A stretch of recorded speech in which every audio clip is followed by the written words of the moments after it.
नमस्कार प्यारे विद्यार्थियों। राजकीय महाविद्यालय चौमेला जिला झालावाड़ द्वारा संचालित ई क्लास में आप सभी का स्वागत। मैं मनीष नैनीवाल, सहायक आचार्य हिंदी।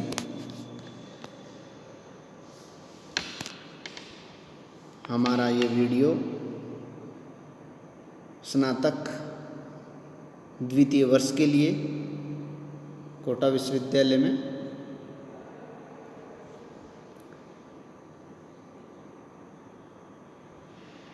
सेकेंड ईयर का हिंदी विषय में जो प्रथम प्रश्न पत्र हैं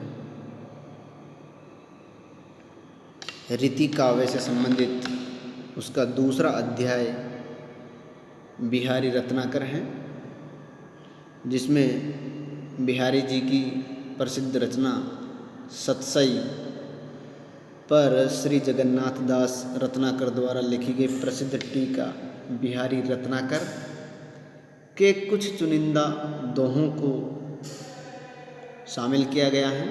पिछले कई वीडियो से हम इस अध्याय पर चर्चा कर रहे हैं, इसके दोहों की व्याख्या कर रहे हैं। आज इस अध्याय का अंतिम दोहा और उसकी व्याख्या हम पढ़ेंगे।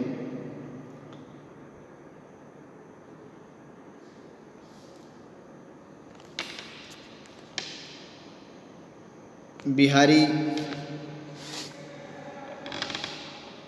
रीतिकाल के प्रतिनिधि एवं प्रसिद्ध कवि हैं, जिनकी एकमात्र रचना है सतसई। और सतसई की प्रसिद्धि इतनी कि हिंदी में मानस के बाद अगर किसी रचना पर सर्वाधिक टीकाएं लिखी गई हैं तो वो बिहारी जी की सतसई हैं। सतसई के जो प्रतिपाद्य विषय हैं, दोहों में जिन विषयों को लिया गया है, श्रृंगार, भक्ति और नीति से संबंधित दोहे बिहारी जी ने कहे हैं।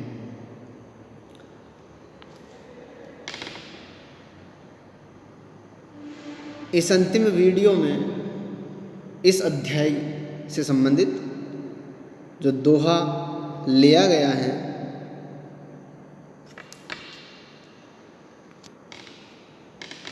वो आपकी स्क्रीन पर हैं।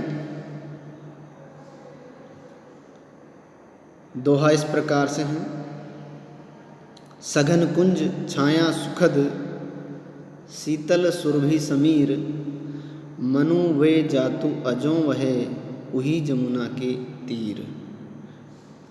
जमुना के तीर कृष्ण और राधा या गोपियों के क्रीड़ा स्थल से संबंधित ये दोहा है।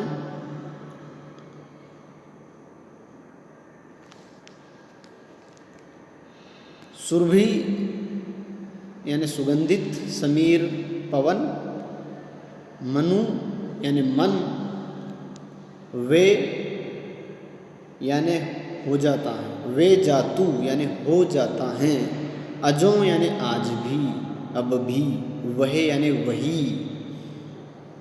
उही यानी वही, जमुना यमुना नदी के तीर यानी के किनारे पर, के तीर पर।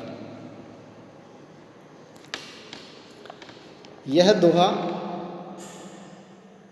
या इस दोहे का प्रसंग जो इस प्रकार से है कि कृष्ण जब मथुरा चले जाते हैं तो पीछे गोपियाँ उनके विरह में कातर हैं, विरह में दुखी हैं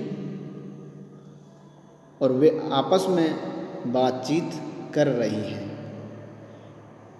कृष्ण के मथुरा चले जाने के बाद उनके विरह में दुखी गोपियाँ बैठी हुई आपस में बातचीत करती हैं और उसी बातचीत को लेकर ये दोहा है। इसमें कोई गोपी दूसरी गोपी से कह रही है, हे सखी,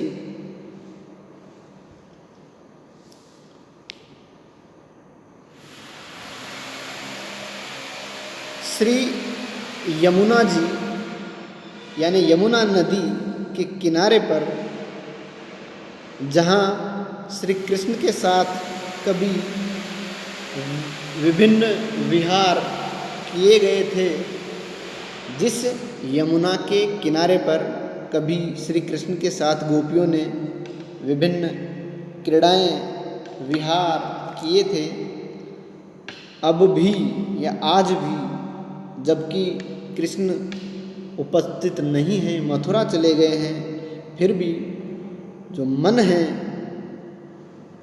वही हो जाता है जैसा उनकी उपस्थिति में था। यानी जब कृष्ण यहाँ रहते थे और कृष्ण के साथ गोपियाँ जो क्रीड़ाएं रासलीलाएं किया करती थी, जो विहार किया करती थी, उस समय उनका मन जिस प्रकार से आनंदित रहता था, उसी मन स्थिति में आज भी वैसा ही हो जाता है जब वे यमुना के किनारे पर जाती हैं, क्योंकि वे कृष्ण के स्मरण में निमग्न रहती हैं। इस कारण आज भी जब वे यमुना किनारे जाती हैं तो आज भी उनका मन वैसा ही हो जाता है। इस कारण से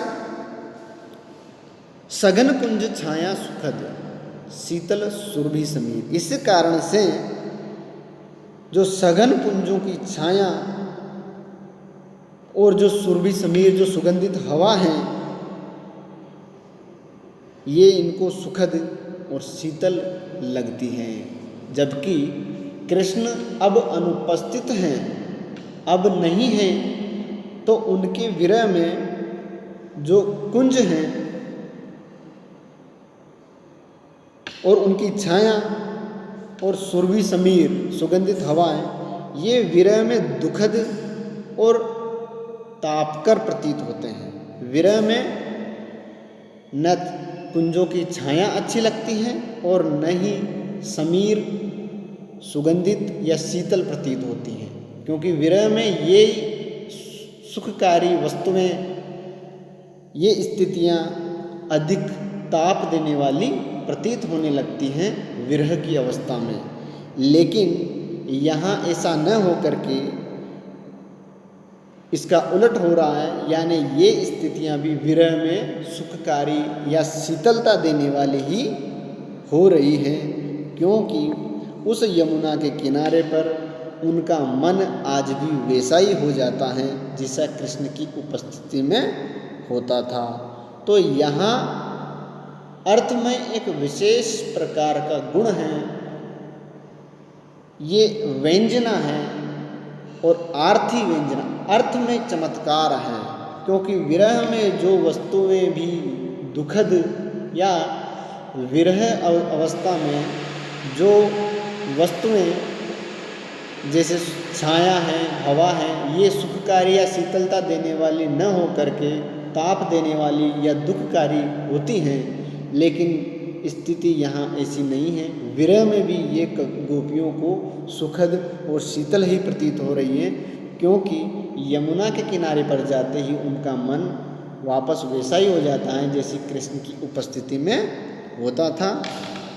इस प्रकार से इस दोहे में कवि ने आर्थी व्यंजना का प्रयोग कर अर्थ में एक विशेष चमत्कार पैदा किया है।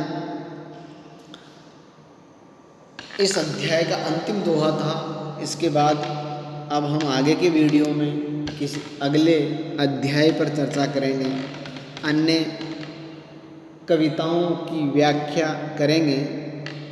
इससे पहले आप इस अध्याय में हमने जितने भी दोहे पढ़े हैं उन सब की व्याख्या आपने पढ़ी है, इनके शब्दार्थ मैंने दे रखे हैं। इन सबको आप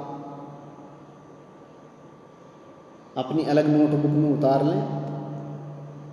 जो मैं अर्थ बोलता हूँ उनको, जो शब्दार्थ लिखे हैं उनको, ताकि ये आपको अधिक लाभदायक हों। धन्यवाद। जय हिंद।